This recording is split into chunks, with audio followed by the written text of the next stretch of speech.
Kowloon Gakuen Key or Kowloon Highschool Chronicle was developed by Shout Design Works. The original was published for PS2 in 2004 by Atlus, and its remake called Kowloon Gakuen Key Recharge was released also for PS2 in 2006. Then after a long time in 2020, a fully voiced version called Kowloon Gakuen Key Original Adventure was published for Nintendo Switch by Arc System Works. And this is the version I will be talking about in this video. This game is a part of Gakuen Juvenile Denki series. There are only 2 games in the series that got localization treatment, and the rest are still only available in Japanese, which is why I think this game is a bit of a hidden gem. 1. Because of the language barrier, and 2. Kowloon is 50% visual novel and 50% first-person dungeon RPG game, which led me to think this game can get easily overlooked because of the visual novel segment being a huge part of this game. And Kowloon is also being very generous with it because other games in the series put more emphasis towards visual novel elements rather than gameplay. In addition, the story is episodic and very anime, but a little bit on the tame side. It is filled with quirky characters that you can see in every other anime in existence. Half of your playtime will be spent on pressing one button and reading text for hours on end, and it can become very unbearable pretty quickly if you are not into anime culture in general. Aside from story, every other aspect like history, gameplay, and overall aesthetic is oozing with art style and atmosphere. If one thing that dungeon RPG does the best, it will always be the atmosphere, and it is during dungeon crawling segment that this game shines the most. You will be surprised how detailed and well-made Kowloon is when you start entering its dungeon. Unlike the other games in visual novel genre, Gakuen Denki games are also known for their emotion input system. If you don't know, most visual novel throws you with dialogue choices and the story will branch based on how you respond. But in this game, you will respond with your emotion instead of choosing dialogues. Among the emotion inputs, we have love, happy, friendly, energetic, cold, angry, a little sad, and a big sad. Those emotion inputs can have literal meanings as well, like choosing cold when the weather is freezing outside and the characters will respond back to you literally. You can also be an edgy teenager who ignores everything and pretends like a cool guy by pressing start button or waiting until the timer runs out, which makes emotion input system very interactive and refreshing mechanic in the genre, enabling you to become a real silent protagonist and a total self-insert character inside the game, which I won't recommend unless you want to roleplay such character, because choosing the right emotion affects your playthrough in the gameplay part. And this is where the game often gets compared to Persona games because of the social elements that tie naturally into gameplay aspect. The premise of the game is you are a treasure hunter who transfer to Kamiyoshi High School in Shinjuku. There, you will be spending your happy and carefree high school life during daytime and crawling dungeons by nighttime. The game is heavily influenced by movies like Indiana Jones for art direction and manga like Spriggan for its plot direction. Menus are filled with texture and bunch of items are filled with useful as well as useless information, combined with various kinds of command prompts you need to input in order to open, close, switch, swap, craft items. You will never grow tired of playing around inside the menu screen.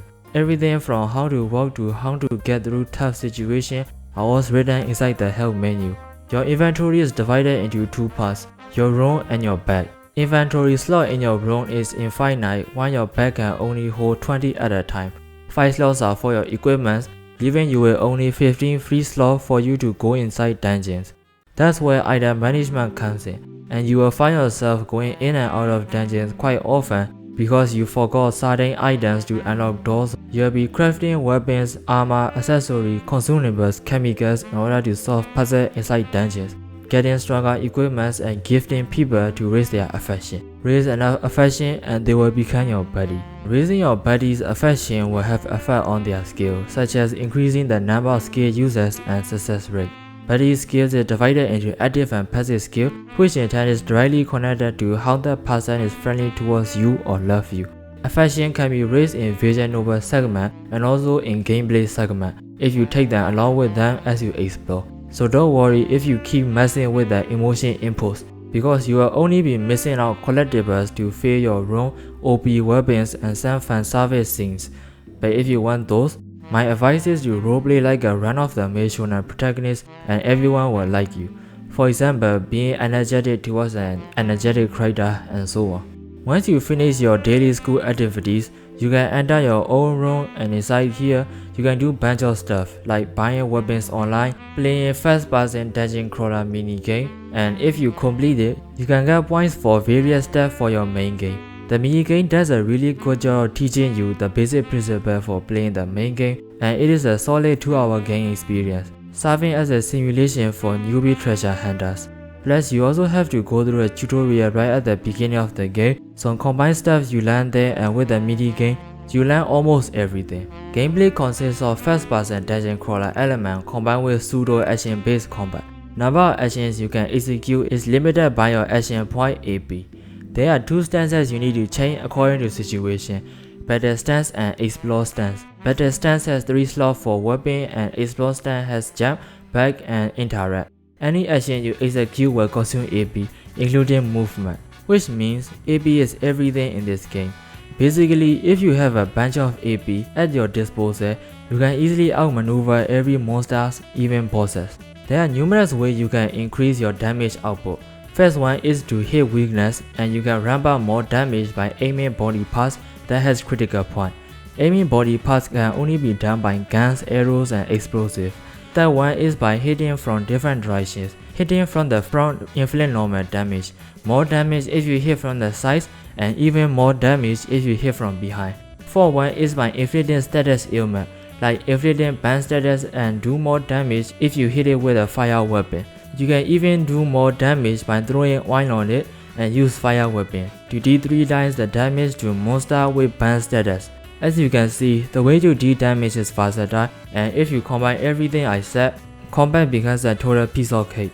But of course, only if you can execute it or not is the main question, which leads us to the proper stat allocation. Stats are divided into ability stats and skill stats, which in this game, they refer to subjects you learn in school. You get 2 separate points every time you level up. Ability stats are for battles and skill stats are for exploring dungeons and quality of life improvement. So how do we level up in this game? You get experience points from defeating monsters and bosses, and here's where game starts to get more interesting.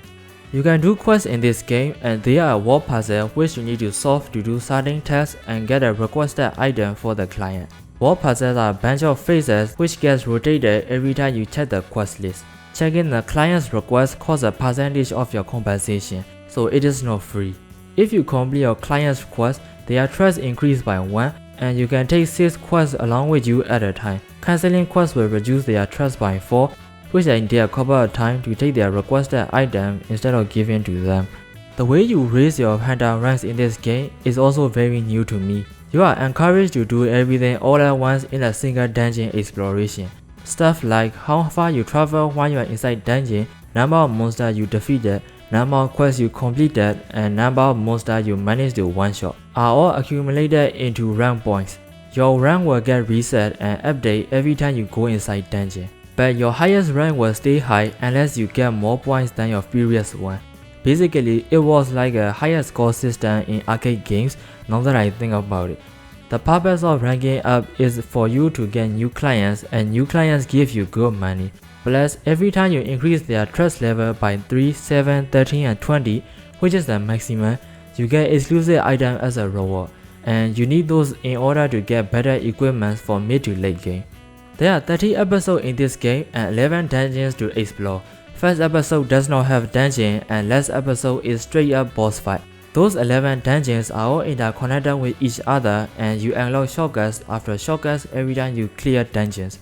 I recommend starting from the beginning every time before you enter a new one, because all dungeons are sweet and short, with each one usually consisting of 2-3 places to fight and 2-3 places to solve puzzles. It is always satisfying to zoom past dungeons after dungeons, and it will only take you 30 to 40 minutes to clear all dungeons if your equipments are well prepared. Now back to the point of earning experience. You get normal amount of EXP by defeating monsters one by one. There are also items and your buddy's passive skill that can further increase EXP gain.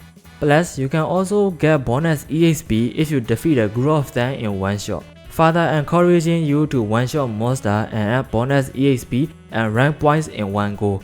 The rate at which you clear dungeon only gets faster with each visit, and it gets even more faster if you use the shortcut you unlocked previously and explore through the dungeon backward, meaning you can now attack every monsters including bosses from favorable position right from the beginning, and deal bonus damage from sides and behind.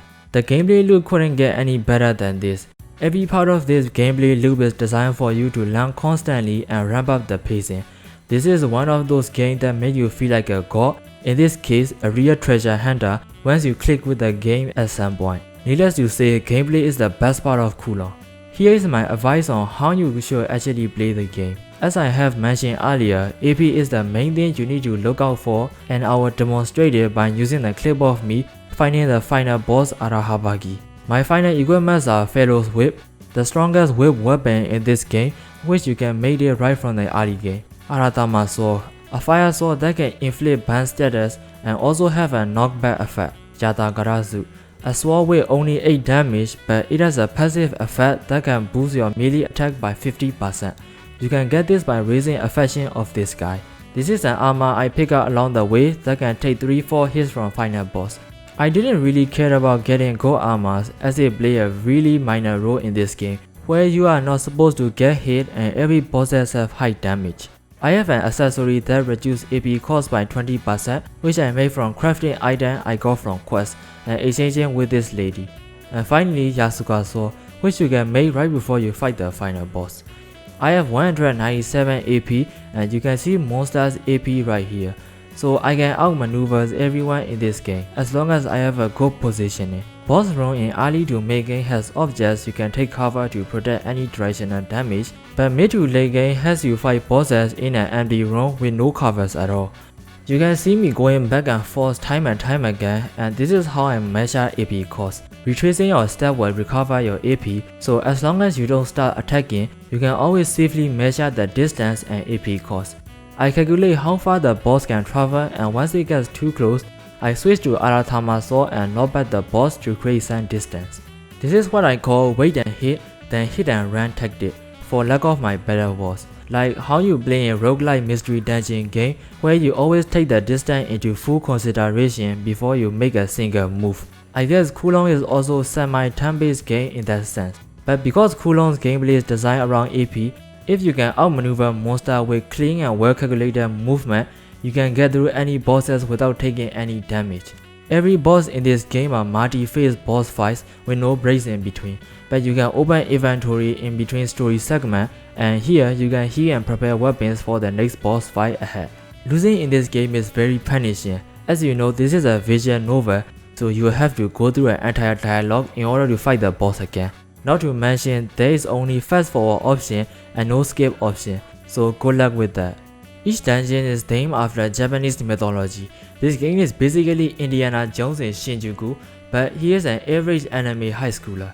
And while being a normal guy, you have to go against superpower guys from student council and godlikes. It sounded better from the first glance, so I went into this game thinking I'm going to get a banger Egyptian Japanese storyline, only to come out from the other side with completely different outcome.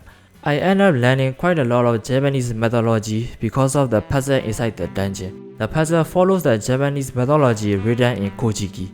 So the mythology starts with 3 gods, Minakanushi, Takemi Musubi, and Kami Musubi. Those 3 are called Soga Senshin, 3 primordial gods in Kojiki. Then comes Kamiyo Nanayo, 7 generation gods.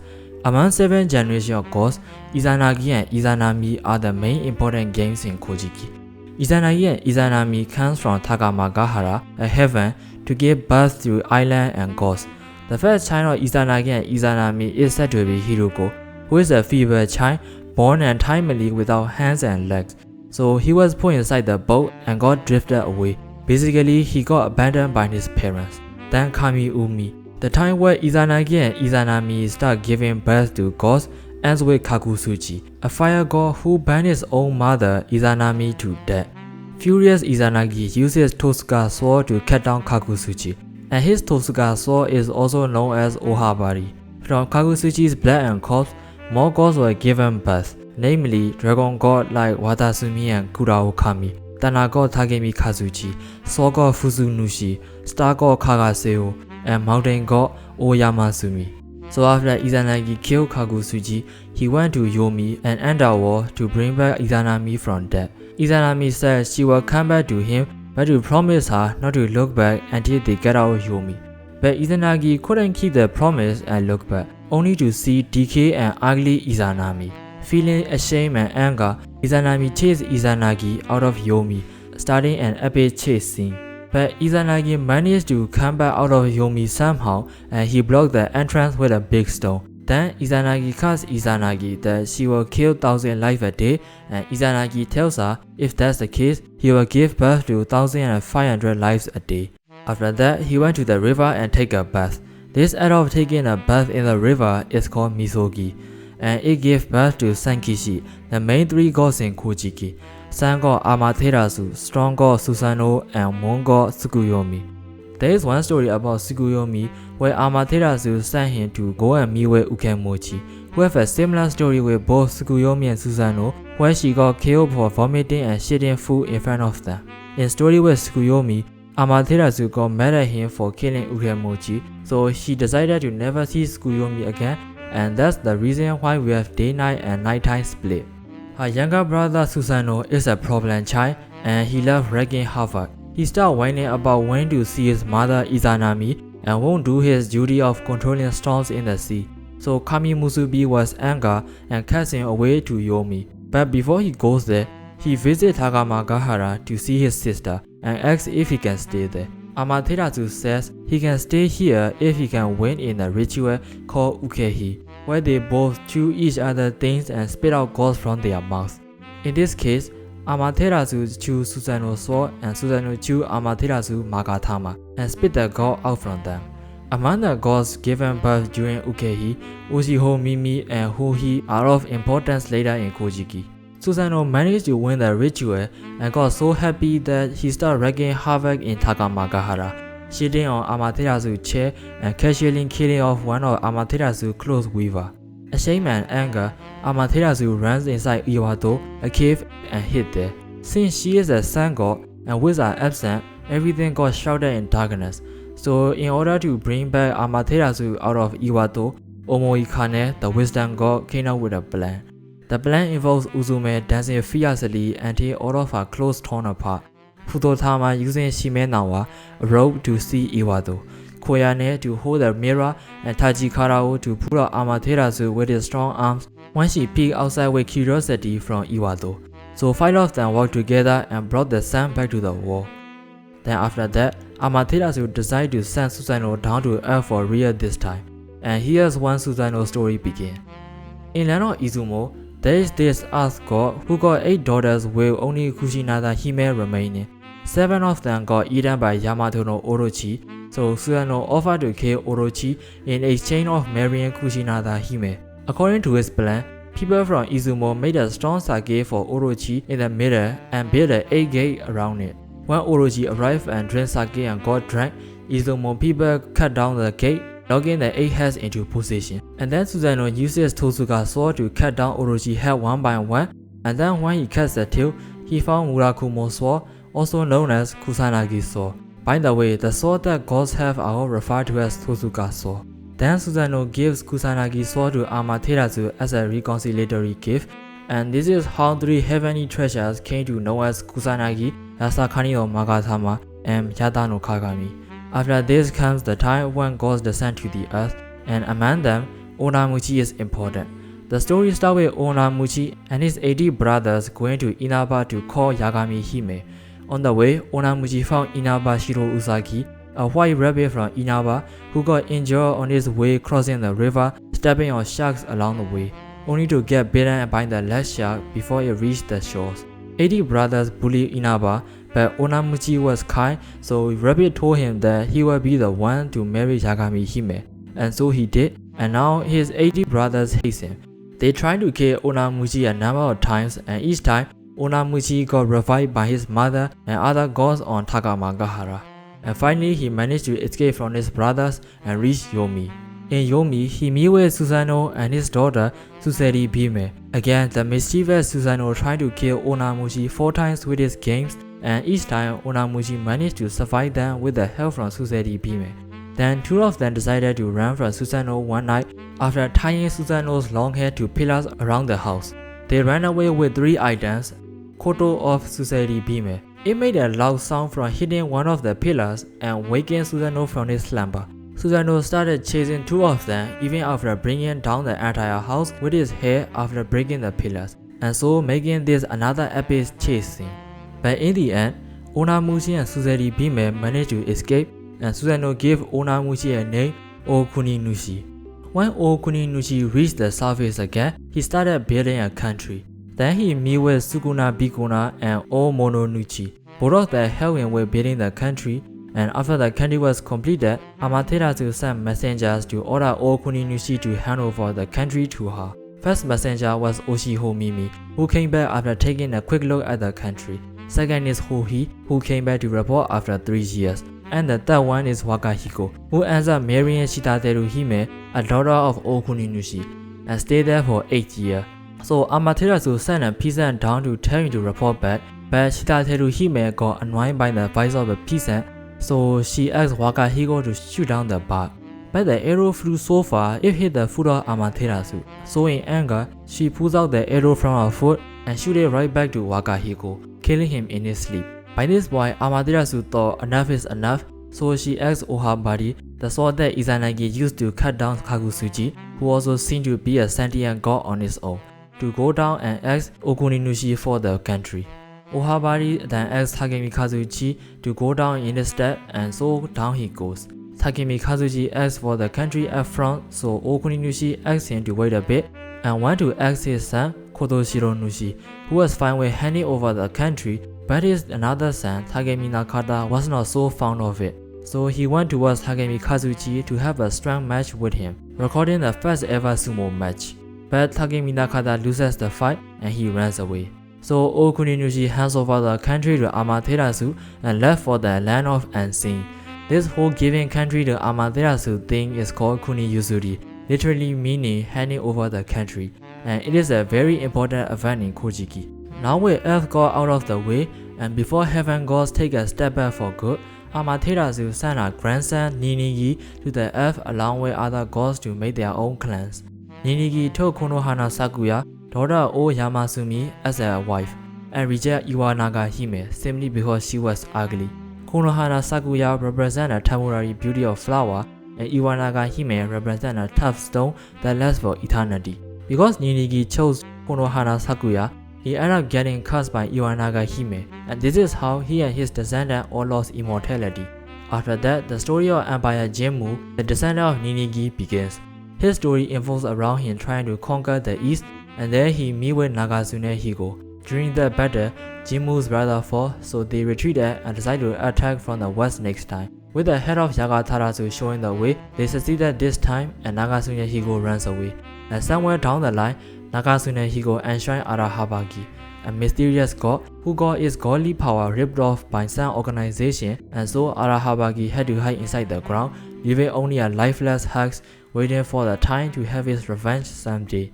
And that's basically all the context behind everything you will encounter inside this game. Story, puzzles, and bosses, they all have something to do with Kojiki. I start appreciating more about the game after I start reading about Kojiki, and in hopes that viewers can also appreciate it as well, I had to start yapping a bit. I'm sorry for the big tangent, but now let's talk about what I think the weaker part of the game, story, and end the video. In the span of 13 episodes, each episode starts with introduction of new character, then you go to school by day, roam around lunch break to steal things from other people and raise affections. Then you return back to the class for another story segment, and by night you go to dungeons. Rinse and repeat this for 13 episodes, and that's it. Now I won't talk much about the story in detail because this is a visual novel and all, but the basic premise is that you are here to unearth the hidden treasure of this school and fight Japanese gods and evil student council, only to return back to school next day to study like nothing happened at all. It seems like there are some characters who make cameo appearance in this game, but what do I know? This is my first game in this series after all. Starting from episode 2, the game will start introducing student council members, and you have to fight one of them near the end of every episode to turn them into allies. All of the student council members can't wait later to know background story, Most of them are flat one-dimensional characters that appears and disappear pretty quickly after one episode. Because of them, most of the episodes felt like fillers, and those are the parts I had to really force myself to get through. I could speed through dialogues if I want to, but I fear I might miss some important infos on those characters, so I didn't skip anything. And most of them still remain as the same character with the same trope they started with even after I have finished the entire game. Unlike Recharge, Original Adventure left out the epilogue of the story entirely, so I didn't even get a proper ending for this game, but just a raw ending credits.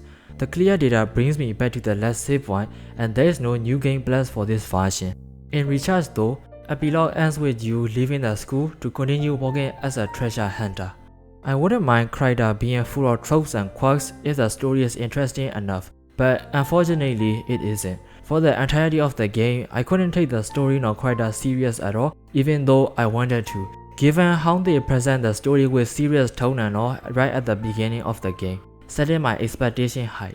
But no, the game turns into a high school slice of life midway through, and it persisted until near the very end. It felt like the author was forcing you to live his own fantasy instead of telling a well-written story. Too bad, I think story is the weaker part of the game, and it's like a forgettable 5 out of 10 anime of all time. I can't say for what other games are like, but my first impression for Kowloon so far is that this game feels really dated judging from how they handle tropes in story and characters, but somehow has a very well made gameplay slapped inside all of it. For comparison, Kowloon is like Persona games but less interesting overall. But still, the gameplay is on par with Persona games for sure. If you want some refreshing take on dungeon RPGs from Atlus games, definitely go for Kowloon, for it is one of its kind. All in all, this game felt like a complete package, but I had a bittersweet relationship with Kowloon. I can say I am interested enough to play other gakuen denki games, but for now, that covers everything I had to say about this game.